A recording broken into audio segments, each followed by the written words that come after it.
नमस्कार साथियों। बिहार शिक्षक भर्ती बीपीएससी टीआरई 4.0 एनसीईआरटी साइंस पर आधारित प्रश्नों की श्रृंखला में आप सभी का स्वागत है। आज हम आपके लिए अध्याय नंबर 7 जीवों में विविधता का पार्ट 2 लेकर आए हैं और एपिसोड नंबर 30 है हमारा ओवरऑल क्लास 9th एनसीईआरटी का। और इसके बाद हम आपको जो साउंड वाला चैप्टर है, ध्वनि का चैप्टर है, उसको कराएंगे, जो कि परीक्षा दृष्टि से बहुत महत्वपूर्ण है, जहाँ से आपका सोनार वाला प्रश्न आया था। और आज के चैप्टर में बात करें तो आज के इस एपिसोड में हम जिन प्रश्नों को देखने वाले हैं, यहाँ से आपके 2 प्रश्न पूछे गए थे बीपीएससी टीआरई 3.0 री एग्ज़ाम पीआरटी में। तो आप सभी अंत तक वीडियो को देख लीजिएगा और गर्म खून और ठंडा खून वाले जो जीव होते हैं, ये कॉन्सेप्ट कम से कम अच्छे से क्लियर कर लीजिएगा। बार बार आपसे ये सवाल पूछा जाता है। कुछ प्रश्न आपको टफ लग सकते हैं, तो आप इसके लिए 3 से 4 बार इन सेशंस को देख लीजिएगा। और आपको जब भी रिवीजन करना हो तो आप पीडीएफ से भी रिवीजन कर सकते हैं। बाकायदा वीडियो यूट्यूब पर प्लेलिस्ट में मौजूद भी है, आप वहां से भी प्रैक्टिस कर सकते हैं, रिवीजन कर सकते हैं, कोई दिक्कत नहीं है। बहुत ज़्यादा समय आपका वीडियो में नहीं जाता है। अब हम यहाँ पर जो प्रश्न लेने वाले हैं वो एनिमल किंगडम से लेने वाले हैं। 21 नंबर प्रश्न से लेकर 29 नंबर प्रश्न तक ये सवाल आपके एनिमल किंगडम से रहेंगे। उसके आगे फिर हम अन्य जगत से भी प्रश्न लेने वाले हैं। और एनिमल किंगडम की अगर हम बात करें तो इसमें जो जीव होते हैं वो यूकैरियोटिक होते हैं, बहुकोशिक यानी मल्टी सेलुलर होते हैं, और विषमपोषी जीव होते हैं। इसके अलावा बात करें तो एनिमल किंगडम के जो जीव होते हैं उनकी कोशिकाओं में कोशिका भित्ति नहीं पाई जाती है। यही फर्क होता है पादप कोशिका में और जंतु कोशिका में। तो जंतु कोशिका में कोशिका भित्ति नहीं पाई जाती है और अधिकतर जो जंतु होते हैं वो चलायमान होते हैं। तो स्टार्ट करते हैं प्रश्न को। प्रश्न नंबर 21 है आपके सामने। पूरे शरीर में छेद या छिद्र होते हैं, इन्हें आमतौर पर स्पंज कहा जाता है और यह मुख्य रूप से समुद्री पर्यावासों में पाए जाते हैं। देयर आर होल्स और pores all over the body.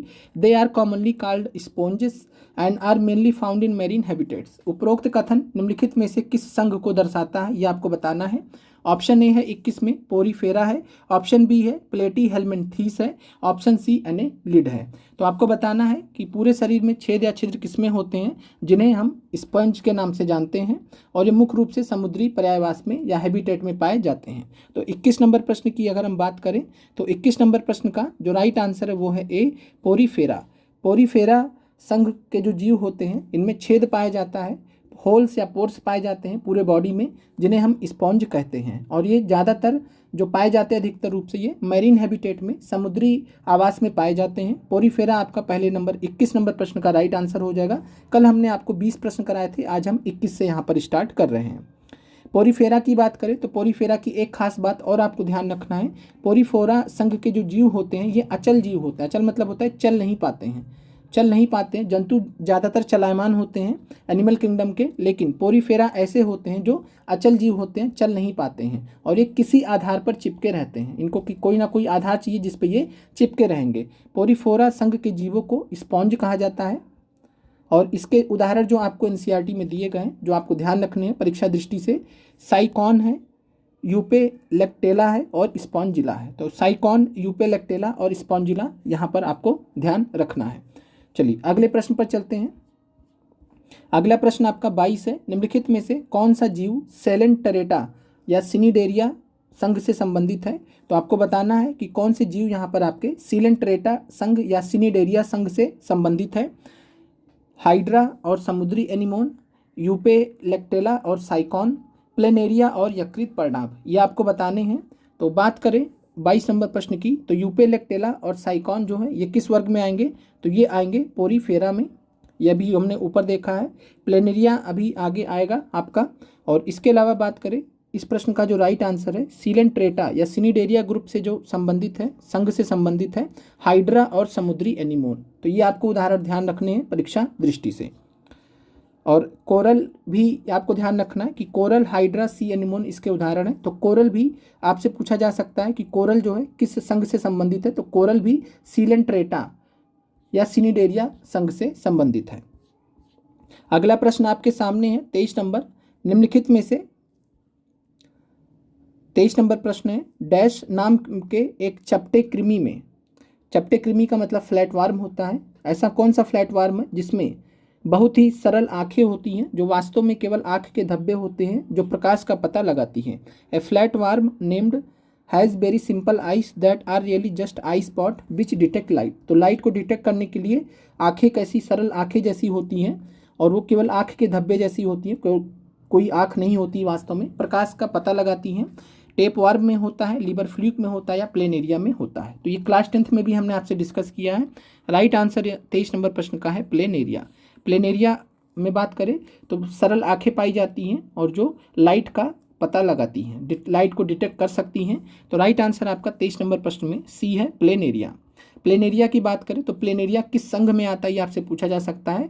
तो प्लेटी हेलमिंथिस संघ में प्लेनेरिया आता है। इसके अलावा टेप वर्म, लीवर फ्लूक और प्लेनेरिया, ये 3 उदाहरण आपको प्लेटीमेंथिस संघ से रिलेटेड ध्यान रखने हैं। तो प्लेटीमेंथिस संघ के कौन कौन से उदाहरण हैं? टेप वर्म है, लीवर फ्लूक है और प्लेनेरिया है। अगले प्रश्न पर चलते हैं। अगला प्रश्न आपका है प्लेटी हेलमिंथिस का सबसे अच्छा वर्णन किस प्रकार किया गया है? तो प्लेटी हेलमिंथिस का वर्णन आपसे यहाँ पर पूछा जा रहा है और कुछ प्रश्न आपको टफ लग सकते हैं, कुछ आसान भी आगे आपको दिखेंगे। तो थोड़ा सा मैनेज कीजिए, आप लोग 2 से 3 बार देख लीजिएगा। नई चीज़ें कई बार होती हैं, पहली बार में नहीं समझ में आती हैं, जब आप 2 से 4 बार देख लेते हैं तो चीज़ें क्लियर होने लगती हैं। प्लेटी हेलमिंथिस का सबसे अच्छा वर्णन किस प्रकार किया गया है? Platyhelminthes are best described as. तो 24 नंबर प्रश्न की अगर हम बात करें तो राइट आंसर आपका ए है। चपटा कृमि होते हैं, फ्लैट वर्म होते हैं, ट्रिप्लोब्लास्टिक होते हैं, एकुलेट एनिमल होते हैं, जिनमें गुहा नहीं पाया जाता है। तो इनमें जो है कैविटी नहीं पाई जाती, गुहा नहीं पाई जाती है। चपटे कृमि होते हैं, फ्लैट वर्म होते हैं, ट्रिप्लोब्लास्टिक होते हैं। तो 24 नंबर प्रश्न की अगर हम बात करें तो राइट आंसर ए है। और वास्तविक देव गुहा का इनमें अभाव रहता है, इस वजह से ये अगुहिक प्राणी होते हैं। अगला सवाल आपका है निम्नलिखित में से कौन नेमाटोडा संघ का उदाहरण है? अब आपसे नेमाटोडा संघ के बारे में पूछा जा रहा है कि नेमाटोडा संघ का कौन सा उदाहरण है। तो साइकॉन आपने देख लिया, पोरीफेरा का है। प्लेनेरिया आपने देख लिया है, प्लेनेरिया जो है आपका प्लेटी हेलमिंथिस से रिलेटेड है। और यहाँ पे बात करें नेमाटोडा की तो नेमाटोडा संघ से संबंधित है एस्केरिस। तो एस्केरिस यहाँ पर राइट आंसर हो जाएगा 25 नंबर प्रश्न में। तो 25 नंबर प्रश्न की अगर हम बात करें तो 25 नंबर प्रश्न का राइट आंसर हो जाएगा सी, प्लेनेरिया। राइट आंसर हो जाएगा बी, एस्केरिस। अगले प्रश्न पर चलते हैं। अगला प्रश्न आप सभी के सामने है। चलिए अगले प्रश्न पे चलने से पहले थोड़ा उदाहरण भी देख लेते हैं नेमाटोडा का। तो नेमाटोडा की बात करें तो नेमाटोडा त्रिकोणिक जंतु होते हैं, ट्रिप्लोब्लास्टिक होते हैं, द्विपार्श्व सममिति पाई जाती है इनमें, और इनके देह गुहा को कुटली सोम कहते हैं। तो आपसे प्रश्न पूछा जा सकता है निम्नलिखित में से किस संघ के जो है जीवों के देव गुहा को कुटली सोम कहते हैं? तो कुटली सोम देव गुहा को कहते हैं नेमाटोडा के। और ये अधिकांश परजीवी होते हैं। उदाहरण आपको नेमाटोडा के याद रखने हैं, जैसे कि फाइलेरिया कृमि। फाइलेरिया कृमि जो होता है ये ऐसा वाम होता है या ऐसा कृमि होता है जो एलिफेंटाइसिस नाम की बीमारी को जन्म देता है। तो एलिफेंटाइसिस किसके वजह से होता है? फाइलेरिया कृमि के वजह से। ये नेमाटोडा का उदाहरण है। इसके अलावा गोल कृमि, राउंड वार्म, इसके अलावा पिन कृमि। और ये दोनों गोल कृमि और पिन कृमि की बात करें तो गोल कृमि और पिन कृमि ये इंटेस्टाइन में, हमारी आंत में पाए जाने वाले वर्म हैं या कृमि हैं। और ये सभी किसके उदाहरण हैं? तो नेमाटोडा संघ के उदाहरण हैं। अगला प्रश्न आपका है केचुआ और जोंक, अर्थवार्म और लीच किसके उदाहरण हैं? ये आपको बताना है कि केचुआ और जोंक, अर्थवार्म और लीच किसके उदाहरण है। ऑप्शन ए है एनेलिड, ऑप्शन बी है ऑर्थोपोडा, ऑप्शन सी है मोलस्क। तो आपको बताना है किसके उदाहरण है। 26 नंबर प्रश्न की अगर हम बात करें तो केचुआ और जोंक आते हैं एनेलिड संघ में। तो एनेलिड संघ से रिलेटेड है केचुआ और जोंक। राइट आंसर आपका 26 में ए हो जाएगा। एनेलिड संघ की अगर हम बात करें तो एनेलिड संघ में जो जंतु होते हैं ये द्विपार्श्व सम्मित होते हैं, बाइलेटरली सिमेट्रिकल होते हैं और त्रिकोणिक होते हैं, ट्रिप्लोब्लास्टिक होते हैं। इनमें वास्तविक देव गुहा भी पाई जाती है। और साथ में केचुआ और जोंक इसके सामान्य उदाहरण है। तो वास्तविक देव गुहा का इनमें जो है पाया जाता है, ये आपको ध्यान रखना है। केचुआ और जोंक इसके सामान्य उदाहरण के अंतर्गत आते हैं। अगला प्रश्न आपके सामने है आर्थ्रोपोडा के संबंध में कौन सा कथन सत्य है? यह जंतु जगत का सबसे बड़ा संघ है। इनमें खुला परिसंचरण तंत्र पाया जाता है, ओपन सर्कुलेटरी सिस्टम पाया जाता है। झींगा, तितली, मक्खी, मकड़ी, बिच्छू, केकड़े इत्यादि आर्थ्रोपोडा संघ के उदाहरण हैं। तो आर्थ्रोपोडा संघ के बारे में आपको ध्यान रखना है कि जंतु जगत का सबसे बड़ा जो संघ है, एनिमल किंगडम का जो सबसे बड़ा जो संघ है वो है आर्थ्रोपोडा। और इसमें जो है खुला परिसंचरण तंत्र पाया जाता है, ओपन सर्कुलेटरी सिस्टम पाया जाता है। झींगा, तितली, मक्खी, मछली, बिच्छू, केकड़े ये सभी उदाहरण हैं आर्थ्रोपोडा के। और इसमें आपसे कॉमनली जो है पूछा जा सकता है बिच्छू और केकड़े का, कि बिच्छू और केकड़ा जो है किस संघ से संबंधित है? तो ये आर्थ्रोपोडा से संबंधित है। सभी विकल्प यहाँ पर आपके सही हैं। तो 27 नंबर प्रश्न में आपका राइट आंसर है 1 से अधिक। अगले प्रश्न पर चलते हैं। अगला प्रश्न है, निम्नलिखित में से कौन सा जंतु जगत के मोलस्का संघ का एक उदाहरण है। अब यहाँ पर आपको मोलस्का संघ के जंतु का उदाहरण बताना है। ऑक्टोपस है, सी हॉर्स है या डॉल्फिन है। तो मोलस्क समूह से या मोलस्क संघ से जो रिलेटेड जंतु है वो है ऑक्टोपस। तो 28 नंबर प्रश्न का राइट आंसर ए है। ऑक्टोपस किस संघ से रिलेटेड है, तो मोलस्क संघ से रिलेटेड है। मोलस्क संघ की बात करें तो अधिकांश जंतुओं में कवच पाया जाता है, शील्ड पाया जाता है और इनमें खुला संवहनीय तंत्र पाया जाता है। उत्सर्जन के लिए गुर्दे जैसी संरचना पाई जाती है, ये भी आपको ध्यान रखना है। उदाहरण आपको घोंगा, सीप। तो मोलस्क जंतुओं में जो कॉमन उदाहरण है घोंगा और सीप है। इसके अलावा ऑक्टोपस भी बात करें तो मोलस्क संघ का जीव है। राइट आंसर आपका 28 में ए है। अगले प्रश्न पर चलते हैं। अगला प्रश्न आप सभी के सामने है, संघ इक्नोडर्माटा, फाइलम इक्नोडर्माटा के लिए क्या सत्य है। बीपीएससी टीआरई 3.0 री एग्जाम में यह सवाल पूछा गया था और यहीं से आपका यह सवाल पूछा गया था। संघ इक्नोडर्माटा के बारे में एक पैराग्राफ में इन सभी चीज़ों के बारे में डिस्कस किया गया एनसीईआरटी में और यहीं से एग्जामिनर ने प्रश्न बना लिया था।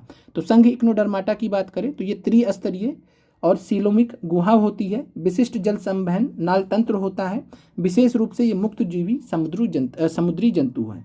तीनों ही विकल्प यहाँ पर आपके सही है। राइट आंसर आपका 29 में डी है, उपयुक्त में से एक से अधिक। तो संघ इक्नोडर्माटा, फाइलम इक्नोडर्माटा के लिए तीनों ही विकल्प यहाँ पर आपके सही है। री एग्जाम में पूछा गया सवाल था, यहीं से था आपका और इसको आपको ध्यान तो रहेगा ही। आपने गलत, ज़्यादातर अभ्यर्थियों ने गलत किया होगा इस प्रश्न को। राइट आंसर आपका एक से अधिक है, तीनों विकल्प यहाँ पर आपके सही हैं।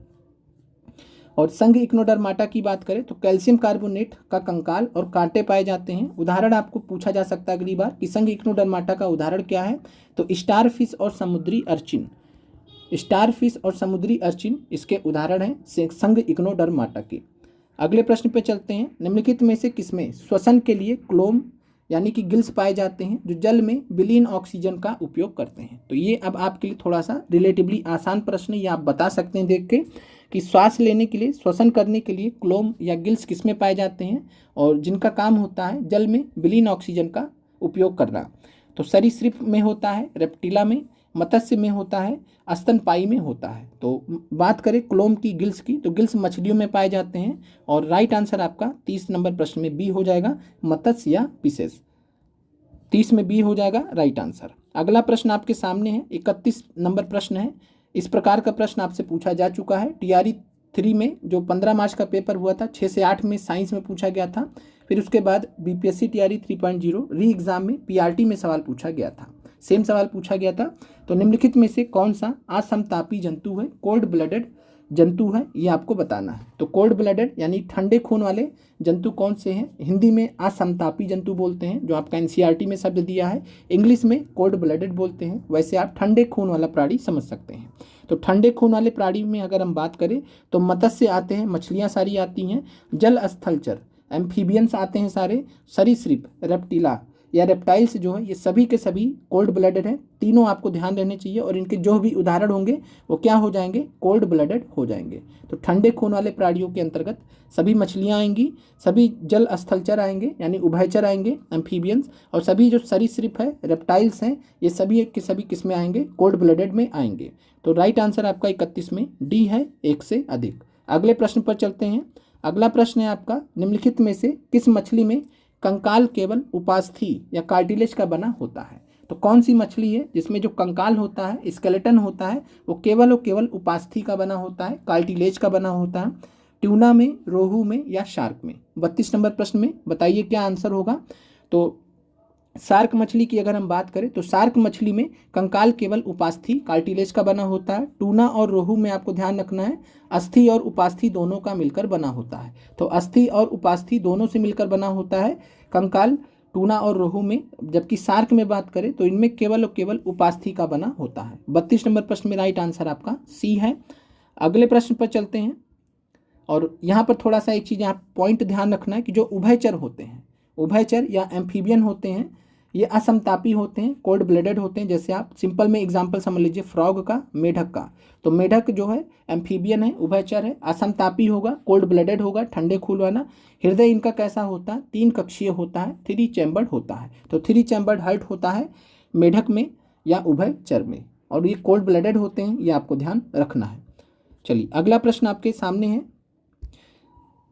और थोड़ा उदाहरण यहाँ पर आप देखना चाहें तो देख लीजिएगा कि जो श्वसन होता है, ये आप पॉइंट भी ध्यान रखिएगा कि जो उभयचर होते हैं, जो एम्फीबियंस होते हैं, उनमें जो सांस लेते हैं वो क्लोम से भी लेते हैं और फेफड़ों द्वारा भी लेते हैं। तो दोनों के द्वारा हो सकता है, लंग्स के द्वारा भी और गिल्स के द्वारा भी। तो गिल्स और लंग्स दोनों किस में पाए जाते हैं? ये उभयचर में पाए जाते हैं। जब जल में होंगे तो क्लोम से लेंगे, गिल से लेंगे, जब बाहर होंगे तो फेफड़ों से लेंगे। इस प्रकार आप समझ सकते हैं। उदाहरण आपको मेढक, सैलमेंडोर और टोड याद रखना है। तो मेढक, सैलमेंडर और टोड ये उदाहरण है एम्फीबियन के, उभयचर के। अगला प्रश्न आपका है, निम्नलिखित में से कौन से सरीसृप रेप्टिला में 4 कक्षीय हृदय 4 चैम्बर्ड हार्ट होता है? तो सरीसृप की अगर हम बात करें तो ये सामान्यतः इनमें 3 चैम्बर्ड हार्ट होता है, 3 कक्षीय हृदय होता है। लेकिन एक ऐसा सरीसृप भी है जिसमें 4 कक्षीय हृदय होता है, 4 चैम्बर्ड हार्ट होता है, और उसका जो नाम है वो है मगरमच्छ। तो 33 नंबर प्रश्न का राइट आंसर हो जाएगा मगरमच्छ। याद रखिएगा, ज़्यादातर जो रेप्टाइल्स होते हैं, सरीसृप होते हैं, 3 चैम्बर्ड हार्ट होते हैं इनमें, और जो उभयचर होते हैं उनमें भी 3 चैम्बर्ड हार्ट होता है। लेकिन मगरमच्छ की बात करें तो मगरमच्छ में 4 कक्षीय हृदय होता है, 4 चैम्बर्ड हार्ट होता है। राइट आंसर आपका 33 नंबर प्रश्न में सी है। और सभी जो सरीसृप होते हैं, सरीसृप के बारे में भी हमने देख लिया, ये कैसे होते हैं? कोल्ड ब्लडेड होते हैं, ठंडे खून वाले होते हैं। अगला प्रश्न आपका है, निम्नलिखित में से कौन सा गर्म खून वार्म ब्लडेड प्राणी है? ये आपका 15 जो है री एग्जाम में पीआरटी में पूछा गया था। दादुर यानी कि टोड, मगरमच्छ या मछली। आपको बताना है गर्म खून वाला प्राणी कौन सा है। तो यहाँ पर बात करें दादुर या टोड की, तो टोड जो है ये उभयचर में आता है, उभयचर है तो ये ठंडे खून वाला प्राणी होगा। मगरमच्छ भी ठंडे खून वाला प्राणी है क्योंकि ये सरीसृप है, सभी सरीसृप ठंडे खून वाले होते हैं। मछली भी ठंडे खून वाला प्राणी है। तो राइट आंसर आपका हो जाएगा, तीनों ही ठंडे खून वाले प्राणी हैं, तो गर्म खून का प्राणी कोई नहीं है इसमें। तो राइट आंसर आपका 34 नंबर प्रश्न में नन ऑफ दीज हो जाएगा। क्लियर हो गया होगा आपको, ये प्रश्न आपका री एग्जाम में पूछा गया था। चलिए अगला प्रश्न आपका है, पक्षी या एब्स जो होते हैं, पक्षी एब्स संघ के बारे में कौन सा कथन सही है? ये आपको बताना है कि जो पक्षी होते हैं उनके बारे में, उनका जो संघ होता है उसके बारे में सही कथन कौन है? ये समतापी होते हैं, वार्म ब्लडेड होते हैं, इनका हृदय 4 कक्षीय होता है, श्वसन फेफड़ों द्वारा होता है। पक्षी के बारे में, पक्षी संघ के बारे में कौन से कथन सही हैं ये आपको बताने हैं।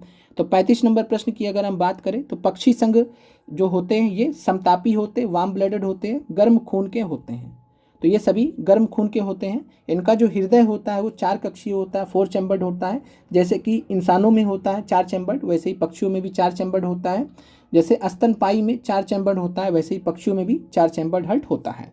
श्वसन फेफड़ों द्वारा होता है, ये भी आपका राइट आंसर है। तो पक्षी के संबंध में तीनों ही विकल्प सही हैं, तीनों पॉइंट आपको परीक्षा दृष्टि से याद रखने हैं। अगला प्रश्न है आपका, निम्नलिखित में से कौन गर्म खून वार्म ब्लडेड वाले प्राणी हैं? अब आपको बताना है कि कौन सा गर्म खून का प्राणी है। ऑप्शन ए है चमगादड़, ऑप्शन बी है कबूतर, ऑप्शन सी है ऑस्ट्रिच। तो आपका एनसीईआरटी में चित्र दिए गए हैं सभी के। तो गर्म खून की बात करें तो गर्म खून में चमगादड़ आएगा। जितने भी स्तनपाई होते हैं वो गर्म खून वाले होते हैं। चमगादड़ एक स्तनपाई है। बैट जो है मैमल होता है। कबूतर की बात करें तो कबूतर एप्स में आएगा, पक्षी में आएगा। ऑस्ट्रिच भी इसी प्रकार से। तो राइट आंसर आपका जो है गर्म खून में कौन कौन हो जाएंगे? चमगादड़ भी है, कबूतर भी है, ऑस्ट्रिच भी है। इसके अलावा जितने भी स्तनपाई होते हैं, जितने भी जो है पक्षी होते हैं, स्तनपाई और पक्षी, ये सभी के सभी कैसे होते हैं? गर्म खून वाले प्राणी होते हैं। राइट आंसर आपका 36 में भी डी है। अगले प्रश्न पर चलते हैं। अगला प्रश्न है, निम्नलिखित में से कौन सा अंडे देने वाला स्तनपाई है? तो ये प्रश्न आपका बहुत बार पूछा गया है अलग अलग एग्जाम में। तो अंडे देने वाला स्तनपाई मैमल कौन सा है ये आपको बताना है। प्लेटिपस है, कंगारू है या एकिडना है? तो ये आपको बताना है। राइट आंसर आपका क्या होगा? Platypus, kangaroo, एकिडना। तो बात करें अंडे देने वाला जो स्तनपाई है, एग्स देने वाला जो मैमल होता है उसे हम प्लेटिपस के रूप में जानते हैं, और एकिडना। तो एकिडना और प्लेटिपस दोनों उदाहरण आपको परीक्षा दृष्टि से याद रखने हैं। कंगारू की बात करें तो कंगारू सीधे बच्चे देता है। तो कंगारू यहाँ पर आपका जो है एग लेइंग मैमल नहीं है, अंडे देने वाला स्तनपाई नहीं है। तो ए और सी सही है। राइट आंसर आपका 1 से अधिक है। 37 नंबर प्रश्न में भी राइट आंसर आपका डी है। चलिए आखिरी प्रश्न आज का देखते हैं। मछली के हृदय में कितने कक्ष होते हैं? ये आपको बताना है कि मछली के हृदय में कितने कक्ष होते हैं। 3 होते हैं, 4 होते हैं या 2 होते हैं? तो बात करें 3 कक्ष किस में होते हैं, तो 3 कक्ष जो होते हैं ये उभयचर में होते हैं। जितने भी उभयचर होते हैं 3 कक्षीय हृदय होता है, और जितने भी सरीसृप होते हैं उनमें होता है। 4 चैम्बर्ड हर्ट की बात करें तो ये पक्षियों में पाया जाता है। इसके अलावा जो है स्तनपायी में पाया जाता है, मानव को मिलाकर, और साथ में मगरमच्छ में। मगरमच्छ सरीसृप है लेकिन इसमें जो है 4 चैम्बर्ड हर्ट पाया जाता है। 2 चैम्बर्ड हर्ट ये मछलियों में पाया जाता है। तो राइट आंसर आपका क्या हो जाएगा? 2 चैम्बर्ड हर्ट किस में पाया जाता है? मछलियों में पाया जाता है। 38 में राइट आंसर आपका सी हो जाएगा। उम्मीद करते हैं कि प्रश्न आपको ठीक ठाक लगे होंगे, थोड़ा जो है टफ भी लगा होगा, लेकिन कोई बात नहीं, देख लीजिए। और प्रश्न जो है जितने भी बन सकते थे इस चैप्टर से वो हमने आपको करा दिए। कुल 38 प्रश्न कराए हैं, 3 से 4 बार देख लीजिएगा। इतने ही आपको परीक्षा दृष्टि से ध्यान रख के जाने हैं। 3 से 4 बार देखिएगा, बार बार जो है आप वीडियो से रिवाइज कीजिएगा तो आपको क्लियर हो जाएगा। मिलते हैं आपसे कल जो है सुबह 10 बजे। अगर अवेलेबल होंगे क्लास के लिए तो आपको बता देंगे, नहीं तो 11 बजे, जैसे भी होगा आपको हम क्लास देंगे। भूगोल MCQ की नेक्स्ट क्लास आपकी कल सुबह होगी, जिसमें हम अध्याय नंबर 3 लेकर आएंगे, क्लास 9th NCERT का। और इसी सप्ताह हमारा जो लक्ष्य है पूरा करने का पूरा हो जाए। और साथ में शाम को आपको जो है ध्वनि चैप्टर जो है NCERT का, 9th NCERT का, वो हम आपको करा देंगे। जो महत्वपूर्ण है वही हम करा देंगे, बाकी हमने पढ़ा भी रखा है तो आप वहाँ से भी अन्य चैप्टर मैनेज कर सकते हैं। आप लोगों का देखने के लिए बहुत बहुत धन्यवाद।